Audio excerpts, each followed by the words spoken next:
बहुत बहुत शुभकामना मेरे प्यारे बच्चों। आज हम 9वां पाठ चलेंगे। 9वें पाठ में जवाहरलाल नेहरू द्वारा लिखित पत्र को सम्मिलित किया गया है।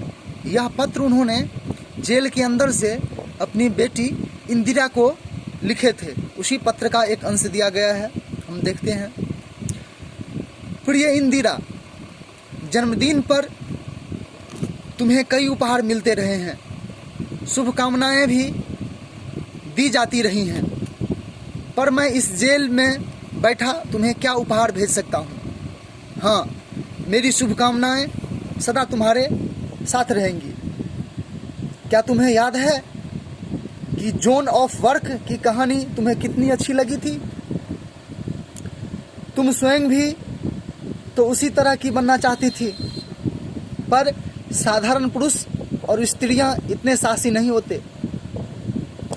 वे तो अपने प्रतिदिन के कार्यों, बाल बच्चों और घर की चिंताओं में ही फंसे रहते हैं। परंतु एक समय ऐसा आ जाता है कि किसी महान उद्देश्य की पूर्ति के लिए सभी लोगों में असीम उत्साह भर जाता है। असीम मतलब बहुत उत्साह भर जाता है। साधारण पुरुष वीर बन जाते हैं और स्त्रियां वीरांगनाएं। वीर का स्त्रीलिंग रूप होता है वीरांगनाएं। आजकल हमारे भारत का निर्माण हो रहा है। बापूजी ने भारतवासियों के दुख दूर करने के लिए आंदोलन छेड़ा है। मैं और तुम बहुत ही भाग्यशाली हैं कि यह आंदोलन हमारी आंखों के सामने हो रहा है और हम भी इसमें भाग ले रहे हैं। एक महान उद्देश्य हमारे सामने है और हमें इसकी पूर्ति के लिए बहुत कुछ करना है। अब सोचना यह है कि इस महान आंदोलन में हमारा कर्तव्य क्या है, इसमें हम किस तरह भाग लें। परंतु जो कुछ हम करें, हमें इतना स्मरण रखना चाहिए कि उसे हमारे देश को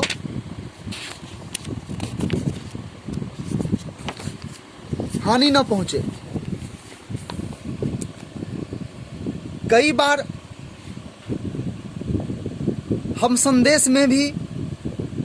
हम संदेह में भी पड़ जाते हैं कि हम क्या करें क्या न करें। यह निश्चय करना कोई सरल कार्य नहीं है। जब भी तुम्हें संदेह हो तो ठीक बात का निश्चय करने के लिए मैं तुम्हें एक छोटा सा उपाय बताता हूं। तुम कोई भी ऐसा काम न करना जिसे दूसरों से छिपाने की इच्छा तुम्हारे मन में उठे। किसी बात को छिपाने की इच्छा तभी होती है जब तुम कोई गलत काम करती हो। बहादुर बनो और सब कुछ स्वयं ठीक हो जाएगा। यदि तुम बहादुर बनोगी तो तुम ऐसी कोई बात नहीं करोगी जिसे तुम्हें डरना पड़े अथवा जिसे करने से लज्जित होना पड़े। तुम्हें यह मालूम होता हो कि तुम्हें यह तो मालूम ही है कि बापूजी के नेतृत्व में स्वतंत्रता का जो आंदोलन चलाया जा रहा है, उसमें छिपा कर रखने की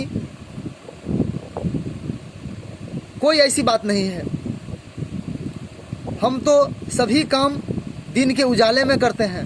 अच्छा बेटी, अब विदा। भारत की सेवा के लिए तुम बहादुर सिपाही बनो, यही मेरी शुभकामना है। तुम्हारा पिता जवाहरलाल। धन्यवाद।